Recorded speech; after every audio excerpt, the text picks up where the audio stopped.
എന്തുകൊണ്ടാണ് ജനുവരി 26 എന്ന തീയതി നമ്മുടെ റിപ്പബ്ലിക് ഡേ ആയി തീരുമാനിച്ചത്? നമുക്കറിയാം, 1949 നവംബർ മാസം 26 തീയതിയാണ് ഇന്ത്യൻ ഭരണഘടന തയ്യാറാക്കപ്പെട്ടത്. എന്നാൽ പ്രാബല്യത്തിൽ വരുന്നത് 2 മാസത്തിന് ശേഷം 1950 ജനുവരി 26-നാണ്.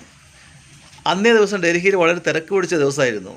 രാവിലെ 10:18 രാഷ്ട്രപതി ഭവൻ്റെ ദർബാർ ഹാളിൽ വെച്ച് അന്നത്തെ ഗവർണർ ജനറൽ സി രാജഗോപാലാചാരി ഇന്ത്യയെ ഒരു പരമാധികാര ജനാധിപത്യ റിപ്പബ്ലിക്കായി പ്രഖ്യാപിക്കുന്നത്. സ്വതന്ത്ര ഇന്ത്യയുടെ ആദ്യത്തെ ഗവർണർ ജനറൽ മൗണ്ട് ബാറ്റൻ പ്രഭുവാണ്.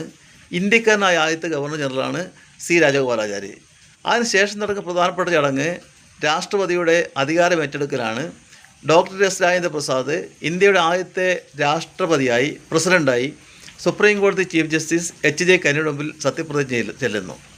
അന്ന് രാവിലെയാണ് എച്ച് ജെ കനിയയെ സുപ്രീം കോടതി ചീഫ് ജസ്റ്റിസായി രാഷ്ട്രപതി രാജേന്ദ്ര പ്രസാദ് നിയമിക്കുന്നത്.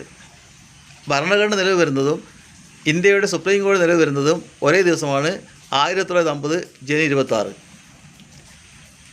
അതിനു മുമ്പ് H J Kania federal court of ഇന്ത്യയുടെ ചീഫ് ജസ്റ്റിസ് ആയിരുന്നു. ഫെഡറൽ കോർട്ട് ഓഫ് ഇന്ത്യ നിലവിൽ വരുന്നത് 1937-ലാണ്. 1935 ഗവൺമെൻറ് ഓഫ് ഇന്ത്യ ആക്ട് പ്രകാരമാണ് ഫെഡറൽ കോർട്ട് നിലവിൽ വരുന്നത്.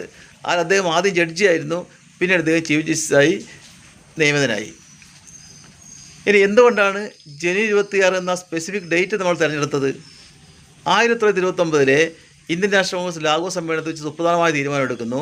പൂർണ്ണ സ്വാതന്ത്ര്യമാണ് നമ്മുടെ ലക്ഷ്യം എന്ന പ്രമേയം പാസ്സാക്കുന്നത് ആ സമ്മേളനത്തിൽ വെച്ചാണ്. ആ സമ്മേളനത്തിൽ അധ്യക്ഷൻ ജവഹർലാൽ നെഹ്റു ആയിരുന്നു. ലാഹോറിൽ വെച്ചാണ് ആ സമ്മേളനം നടന്നത്. ലാഹോറിലെ രവി നദിയുടെ തീരത്ത് അദ്ദേഹം ദേശീയ പതാക ഉയർത്തുന്നു.